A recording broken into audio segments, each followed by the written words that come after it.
All right, so now we're going to talk about lesson planning. Step number 1 is, of course, go to Blackboard Learn.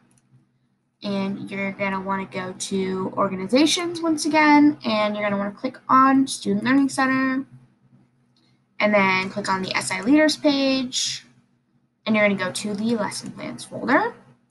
So you're going to want to click on just the first link here, which is Lesson Plans. And it will take you to this Google Drive folder.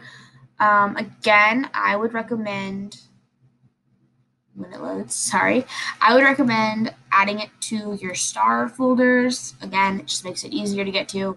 So if you're not trying to go through all those steps to get it to it through Blackboard, you can just kind of skip that and go straight to your Google Drive. As you can see, I already have it added to my stars, so it says remove, but it would be right here and it would say add to star, and it'd have this little star. Again, so then it shows up in your starred folder, and you can see here lesson plans is right there. So when you're in your lesson plans folder, the first step is you want to make a copy of this SI lesson plan template. So this one right here that says copy before using, it's the original. It's the one we don't want to mess with. So we always are going to right click on it, click make a copy, and then it'll create a copy of it. So as you can see, I've already made a couple copies. So there's 2 copies floating around. So what I would do is take this one right here, drag it to my subject folder. So I'm just going to drag it to the Spring 21 for now, but it would be to whatever folder your subject is. And then you just let it go, and then it'll say this little warning, just click OK, and then go to that folder. And you can see here, this is like the setup that we want everyone's folder to look like. So I'll go back to it in just a second and run through it one more time. But if you can see down here at the bottom, it has the copy of it. So then what I would do is make a copy again. And so then it would say copy of. That's like a lot of the word copy. And then drag it to the week I want to use. So it would be week 2. Click OK on the warning again, and then you can see in week 2 we have just this copy of SI lesson plan template, and that's where I would start editing it. So if we go back to the lesson plans folder, you can see that, for example, Anthro 111 has folders inside of it. So one says past resources, this one says Spring 20, the Fall 20 folder will be added, and then it'll have each of the leaders' names in it, and that will be their individual folders. So you can see here, these are the old SI leaders for this subject. So Alyssa has her own folder. In that folder, she has every week of the semester, and then the topic of that week. You don't have to put the topic, but you can if you want to, just to help you stay organized. And then within those weeks, she has like her presentation for the first week, and then in week 2, which is the first week we have SI, she has her lesson plan, and then she has her PowerPoint, and then any other resources you have would also go into this folder that has your name on it. So we're back at the lesson plans folder.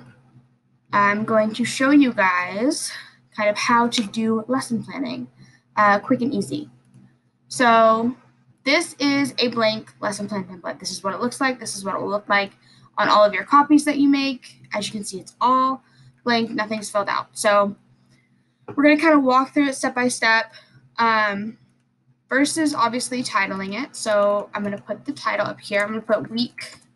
Right now, I'm just going to put week number 1, but you're going to want to put the week of the semester it is. So SI starts during week 2, so you would put week 2. And then I'm putting the dates of this week, but you would put the dates of whichever week. And so it would be like August 31st through whatever day in September.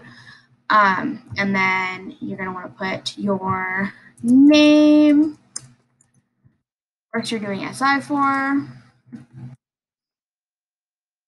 I do SI. And then, again, the date. Easy. So then you're on your SMART goal. And so the SMART goal is, SMART is an acronym. It's also a good word for setting a goal. So the SMART goal should be specific, measurable, attainable, relevant, and time-bound. So kind of the way to just do this easy is I always put at the end of the session.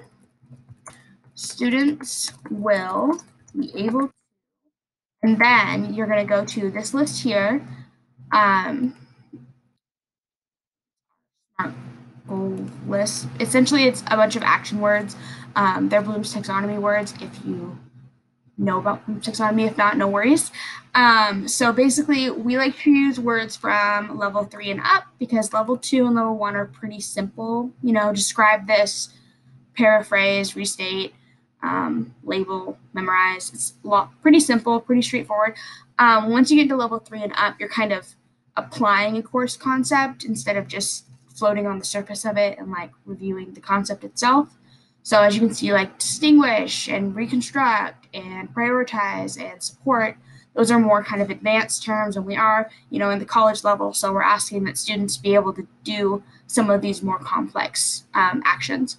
So as you can see, I have a blank SMART goal here. I'm actually just going to copy and paste the one that I already wrote for this. So for the lesson plan that I'm kind of using as my example, we're just going to talk about this section. So I did put in students will be able to rearrange, which is a level 5 word in synthesis. So you're also going to want to label it as either level 1 through 6. So as you can see, I have it here, level 5. And then I also put the higher order title, and then I highlighted it. So that's just something you want to stick to always doing so that when your mentor or the lead mentors check over your lesson plan, they can see that you did write a SMART goal and you did use one of the higher order thinking verbs that we like to use. This is also one of the requirements for getting certification. So this is just one of the steps we take, and it also helps you kind of organize in your head what you want your students to accomplish. So the next step is linking your PowerPoint. So I usually make my PowerPoints first. Again, for the purposes of making this video, I already have my PowerPoint made. As you can see, when I was making these PowerPoints, all of my PowerPoints for the whole semester had an Parks and Rec character as like the main screen, just because I was watching Parks and Rec a lot and thought it was really funny. So this PowerPoint was really simple and straightforward. I didn't get too in detail about it. We were asked to make an announcement for SI hiring, so I did that. And then this was part of my first activity, and then this slide was part of our second activity.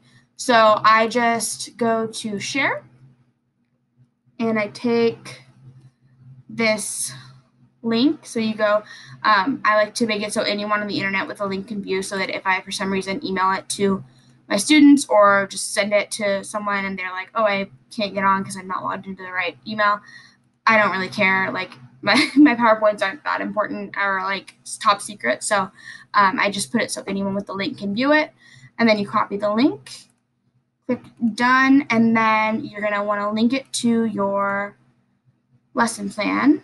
So what you want to do is you want to highlight PowerPoint link, right click on it, click on the link, and then you can paste that in there, hit apply, and then when you click on this now hyperlink thing, it takes you right to the week 10 PowerPoint that I created.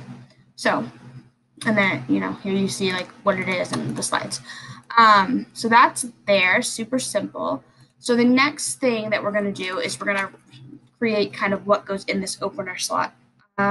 So the first, the content that I wanted to go over for this week, as you can see here in my SMART goal, was I wanted them to be able to rearrange a list of state names into the correct position on a blank map of the U.S. during the Civil War era, because I noticed in the week before that my students actually didn't know where a lot of the states were geographically, and during Civil War discussions, it's kind of important that you know like which states are in the north, which states are in the south, and which states are kind of border states, or which states are like not directly involved but are still states. And it's kind of the geography is pretty basic, but it's pretty important that they know it. And I realized that a lot of my students didn't. So what I decided to do was just to go over state geography. So I'm typing that in the content to cover category. And then for student arrangement, you're going to put like what you want your students to be in. So I had pretty low attendance rates, so I didn't have that many students. So I just put whole group here. Some other options were if I had like a larger group, I probably would have had them get into teams or pairs even and do it in a smaller setting. So maybe have handouts for them to label, or if I'd had them do it in teams, I would have had them do it in teams of like 2 teams and have them compete to see who can complete a map the fastest or something like that. But for this purposes, I just did whole group. And then collaborative learning technique, there wasn't like a fancy name for it, so I just put labeling a map. Like I don't really have a fancy cute name for it. And then materials needed, I put map, slide, computer, projector. I was having them do it on sticky notes, and I had already labeled the sticky notes, so I put sticky notes with state names. So then, CFU stands for checking for understanding. So this is when you are asking like key checking for understanding questions. So some of my checking for understanding questions for this activity, I only put 2 on here normally, but I tend to ask more than that, but I want to make sure I have like 2 or 3 key ones that I list in my lesson plan so I don't forget. So what I normally asked for this lesson was what states are the border states? And then when you put these on your lesson plan, you want to include the answer. So border states are Kentucky, West Virginia, Maryland, and then how did Texas join the U.S.? And Texas was part of the Treaty of Guadalupe. I'm not going to go into like depth on those answers, but when I do talk about them with the students, I normally would ask for more details. So like what led to the Treaty of Guadalupe Hidalgo? Why is it important that we know which states are border states? What did the border states have to do with the Civil War, et cetera, et cetera? Kind of just like making sure that they're clear on why we're talking about these things. Like, it's great that you know that like Texas was part of this treaty, but why does that matter? Is kind of what we're getting to here. And then the study skills, I just put labeling states on a map and discussing how geography or Civil War. So that's kind of like what you need for your table. And also the opener, I said it was going to take 10 minutes. I think in reality it took more like 15 or 20 because they really didn't have a grasp on these maps that I wanted them to have a grasp on, but that's all right. Like my estimation was 10 minutes. So then I need to write a breakdown. So what I did was I kind of just wrote out that thought process. So as you can already see, I kind of had an idea of what I wanted to do, but my breakdown looks like this. So I put on here, I noticed that they weren't clear on the location of the states in the US, so that's what we're doing for our opener. I had the sticky notes stuck to the border on the map, and the students worked as a group to place them in the correct location. Some states I didn't include, so I didn't have them label the entire US map because I didn't think that that was a worthwhile endeavor because they're not learning geography. Like, they probably should already know that, but I also don't want to take up too much of time to do that when it's not super, super important for the course as a whole. But it is important that they know, like, where especially important states are when we talk about the Civil War and post-Civil War. And then I also put on here, while they were working on this task, I'm going to ask that they sign in on the computer or the sign-in sheet. So just kind of the breakdown serves as like, what are you doing and how is it being done? So in my breakdowns, I normally put, what are we doing? How are we doing it? Any notes that I kind of want to have. So that's why I underlined this part, was just like, if they asked me or my mentor asked me, I could kind of explain what my thought process was. And then I also always like to put like how I'm going to have them sign in or when I'm going to have them sign in, because that was something I used to forget a lot, and it's really not good for like our attendance tracking when you forget things like signing in. So that's just the opener. As you can see, I also have a picture. I used to like to take pictures because sometimes when I explained things in writing, I felt like I wasn't getting the point across clearly, and I also felt like including the pictures after the fact kind of helped me recognize whether or not my students were actually learning it. So it could be better that you include like a picture of your notes or a screenshot of a handout you're giving. It just depends on how you were doing it. I always use the whiteboard because I didn't like to create handouts that were kind of, I felt like they were kind of constricting how we did things, and my students like to write on the board, so I just kind of worked around what they liked, and they liked the board, so we kept on the board. So that's the process for the opener. You would essentially do the same thing for the body and the closer. So when you look at the body on this lesson plan, you can see that it has several boxes. So for depending on the class, depending on what you're doing. So I like to make my opener one topic, my body another topic, or kind of like two parts of a topic, and then my closer a different topic. For some classes that doesn't really work or that doesn't make sense.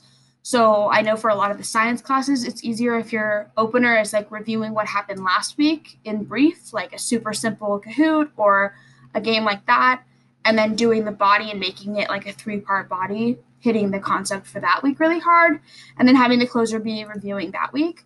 So it just depends on what you like to do. For my body, I actually ended up talking about Reconstruction, which is following the Civil War. So our course kind of jumped around a lot. So I went with that and kind of embraced it for SI, but I know like other courses are more structured, and that's really nice for SI because then you know exactly what your week is going to look like. So once you feel good about your plan, you scroll down to the checklist. It's at the very bottom. So you're going to want to put an X in the box if you've completed the task. So for this lesson plan, I wrote a SMART goal, so that's good. You can make the X bigger. I put the PowerPoint where it needs to be. I put my materials on there. I didn't have any problems, vocab questions, and their answers, so I didn't include that, so I'm not going to. Details, so it asked you a specific question, so how are you grouping them? I put that. And what directions are you giving? I also put that, so I'm going to mark that.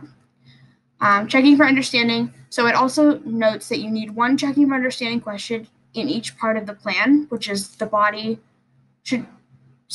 opener should have one, the body should have one, and the closer should have one. I like to do 2, but that's just my personal preference.